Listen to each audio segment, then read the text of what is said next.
آپ پر جو اہل تشیع کے جو بنیادی اعتراضات ہیں وہ ہم نے جب دیکھے تو اس میں سے ایک تو سب سے بڑا اعتراض یہ کیا گیا کہ پاکستانی شیعوں کو آپ نے تقسیم کر دیا. ٹھیک، اب یہ الزام آپ کسی پر بھی لگا سکتے ہیں، آپ راجہ صاحب پہ بھی لگا سکتے ہیں، آپ امیر شہیدی پہ بھی لگا سکتے ہیں، آپ ساجد نقوی پہ بھی لگا سکتے ہیں، تو یہ کوئی ایک ایسی بات نہیں ہے. اچھا، اسی طرح کسی نے یہ کہا کہ بھئی انہوں نے زنجیر زنی کو سنت یزید قرار دیا، اپنے آپ کو اذیتیں دینا یہ اہل ستم کا طریقہ ہے. یعنی گفتگو کرتے ہوئے جب وہ فلسفہ قیام امام حسین وغیرہ پہ بات کرتے ہیں آغا صاحب، تو اس کے اندر انہوں نے یہ بات بتائی، حالانکہ اس کا مقصد یہ نہیں تھا کہ آپ گریہ نہ کرے یا امام کا غم نہ منائے. انہوں نے صرف یہ بتانے کے لیے کہ بھئی صرف یہ چیز قیام امام حسین یا عزاداری کا فلسفہ نہیں ہے. اور ظاہر سی بات ہے زنجیر زنی کی صرف آغا سید جواد نقوی صاحب ہی نہیں بلکہ بہت عرب دنیا اور ایران کے بہت سے بڑے مراجع ہے جو اس کو غلط سمجھتے ہیں، جو اس کی بالکل تردید کرتے ہیں یا اس کی نہ کرنے کا حکم دیتے ہیں. اسی طرح آپ کے اوپر ایک ذاتی الزام لگائے، بھئی آپ جو سید اپنے آپ کو کہتے ہیں یہ کوئی سید نہیں، جعلی ہے. اسی طرح آپ کے بارے میں یہ کہا گیا کہ عروۃ الوثقیٰ میں ایک سنی مولوی نے تقریر کرتے ہوئے مختار ثقفی کی توہین کی اور آغا صاحب خاموش رہے. پھر آگے یہ بھی کہ آپ خود بھی مختار ثقفی کے حوالے سے منفی رائے رکھتے ہیں. تو اس پہ ہم نے آپ کو پہلے بھی کسی ولاگ میں بات کی تھی کہ مختار ثقفی جو ہے وہ اہل سنت کے ہاں بھی اور اہل تشیع کے ہاں بھی، مورخین کے ہاں وہ ایک متنازعہ شخصیت ہے. خود شیعوں کے ہاں ائمہ سے، امام سے ان کی مذمت میں بھی اقوال ملتے ہیں اور ان کی حمایت میں بھی کچھ چیزیں لوگ لے کر آتے ہیں. تو وہ اس طرح کی شخصیت ہے، نہ وہ معصوم ہے، نہ وہ کوئی بہت زیادہ شیعہ دنیا کے لیے وہ کوئی ایسی شخصیت ہے جن کو آپ یہ کہیں کہ ان کے ماننے نہ ماننے سے آپ کے تشیع کا فیصلہ ہوتا ہے. ظاہر سی بات انہوں نے قاتلین امام حسین کا ایک انتقام لینے کی تحریک چلائی تو اس حوالے سے ان کی ایک اہمیت ہے، مقام ہے، جو بھی ہے، لیکن ان کی فضیلت پہ اب جو کچھ کام کیا جا رہا ہے یہ سمجھ سے باہر ہے. اسی طرح ان کے اوپر ایک الزام شیعوں کو یہ ہے کہ انہوں نے امام حسین کو مجرم کہا. اچھا، اب مزے کی بات ہے کہ وہ گفتگو آپ آغا صاحب کی سنیں تو وہ جو اس گفتگو کو بنیاد بنا کے آغا صاحب پہ الزام لگاتے، ہم ان کے بارے میں صرف یہی کہہ سکتے ہیں کہ وہ فکری اور علمی طور پر انتہائی بددیانت لوگ ہیں. کیونکہ اس کے اندر آغا صاحب یہ کہہ رہے ہیں کہ یزید جس نظر سے امام کو دیکھتا تھا امام مجرم تھے. تو ٹھیک ہے، اس میں کیا، یعنی یزید کیا امام کو مجرم نہیں سمجھتا تھا، ان کو صحیح سمجھتا تھا؟ تو ایسا نہیں ہے. تو یہ آغا صاحب پر الزام لگایا گیا. اسی طرح یہ کہا کہ بھئی آغا صاحب نے اپنی کسی تقریر میں معاویہ کو امام کہا اور یہ کہا کہ معاویہ کو اللہ نے امت کی نجات کے لیے امامت کا منصب عطا کیا. اب آپ ایک تھوڑی دیر کے لیے سوچئے، ایک شخص جو شیعہ ہو، ظاہر سی بات ہے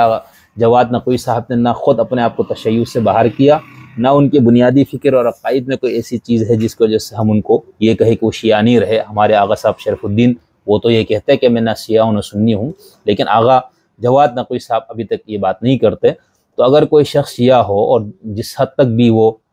اس کی علمی آراء میں کچھ مسائل ہو، اختلافات ہو اپنی شیعہ فکر سے، کچھ چیزوں سے، تو اگر وہ شیعہ تو وہ یہ بات کر نہیں سکتا. ٹھیک ہے، یعنی یہ کوئی شخص سن کے ہی اس کو مسترد کرنا چاہیے کہ یار تم، اور اگر کوئی ویڈیو لے کر بھی آئے تو اس کو بھی یقین نہیں کرنا چاہیے. اچھا، وہ جس ویڈیو کو بنیاد بنا کے بات کی وہ ایڈٹ ہے، یعنی اس میں جو انہوں نے امیر معاویہ کی سیاست پہ ایک گفتگو ہے ان کی، اس سے بات کرتے کرتے انہوں نے ایک اور گفتگو جو انہوں نے حضرت علی سے متعلق کی، اس حصے کو وہاں پر معاویہ کا جہاں نام آ رہا تھا اس کے ساتھ جوڑ دیا اور اس کو پھیلایا گیا کہ بھئی یہ انہوں نے امیر معاویہ کے بارے میں یہ کہا. ایک اعتراض ان کے اوپر یہ ہے کہ انہوں نے مجالس اعضاء کو تراویح سے تشبیہ دی، اور تراویح جو ہے وہ اہل تشیع کی نقطۂ نظر سے بدعت ہے. تو ایک بدعت کا عمل جو ہے، بدعت کا ایک کام ہے، اس کے ساتھ انہوں نے مجالس اعضاء کو تشبیہ دی. حالانکہ اس کا جو پس منظر ہے وہ بھی واضح ہے کہ جب یہ کرونا کے ایام تھے اور اس کے اوپر یہ بات ہوئی کہ نماز مسجدوں میں اجتماعی نماز پر اور تراویح وغیرہ پر پابندی ہوگی، تو انہیں دنوں یہ بھی بات تھی کہ جو مجالس کا انعقاد ہوتے ہیں تشیع کی ہاں اس کو بھی بند کیا جائے، اس پر بھی پابندی لگائی جائے. تو اس حوالے سے یہ جو بات انہوں نے کی تو اس کو تشبیہ دینے کے لیے کہ بھئی جس طرح اہل سنت کے ہاں تراویح ایک سنت ہے، ایک مستحب عمل ہے، کوئی فرض اور واجب نہیں ہے، تو اگر اس پہ پابندی ہو سکتی ہے کسی مسئلے کی وجہ سے تو وقتی طور پر، تو اس طرح سے مجالس پہ بھی پابندی ہونا یہ کوئی معیوب بات نہیں. بات انہوں نے اس پس منظر میں کہی تھی، مخالفین نے اس کو یوں رنگ دیا کہ انہوں نے مجالس کو جو ہے وہ تراویح سے تشبیہ دی ہے. اسی طرح عصمت آدم کے مسئلے پر جب قرآن پاک کی وہ آیت ہے فَعَصَىٰ آدَمُ رَبَّهُ فَغَوَىٰ، تو اب عصمت آدم کا مسئلہ جڑا ہوا ہے عصمت انبیاء سے۔ اس حوالے سے دیکھیں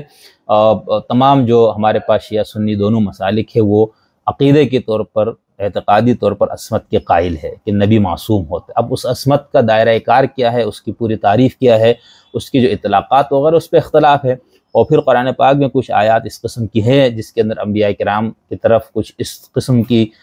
چیزوں کا انتساب ہے جو ہمارے مزعومہ تصور عصمت کے خلاف ہے۔ تو یہ چیز موجود ہے۔ تو آغا صاحب نے کوئی گفتگو کرتے ہوئے یہ بات کہی تو اس کو بنیاد بنا کر اس کو پتنگڑ بنایا گیا۔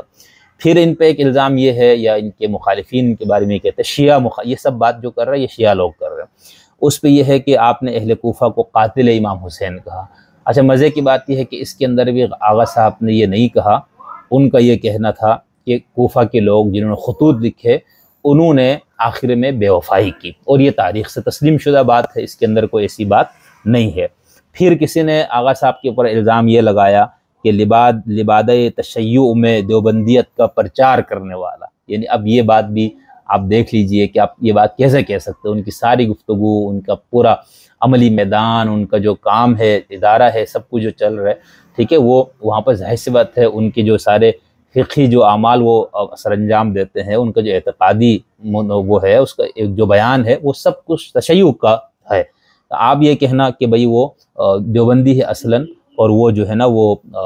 تشیع کا لبادہ اڑا ہوا ہے۔ پھر یہ کہا کسی نے کہ بھئی 16-17 خاندان شیعہ خاندان سنی ہو گئے، اب یہ بھی ایک الزام ہے۔ اچھا، اب بہت سے لوگ ایسے جن کو ہم جانتے ہیں جو کہتے ہیں ہم نے اصول کافی کی کچھ چیزیں پڑھی، بہار کی کچھ چیزیں پڑھی تو ہم تو شیعت سے بدگمان ہو گئے، تو کیا آپ یہ کہیں گے کہ ان کتابوں نے شیعہ کو سنی کر دیا؟ ٹھیک ہے، ہم اس بحث میں نہیں پڑھتے کہ شیعہ سے سنی ہونا، سنی سے شیعہ ہونے کیا مسئلہ ہے، اس کی وجوہات کیا ہوتی، لیکن یہ اب چونکہ ان پہ الزام لگانا تھا یا ان کو برا بنانا تھا تو ایک الزام ان کے اوپر یہ لگایا۔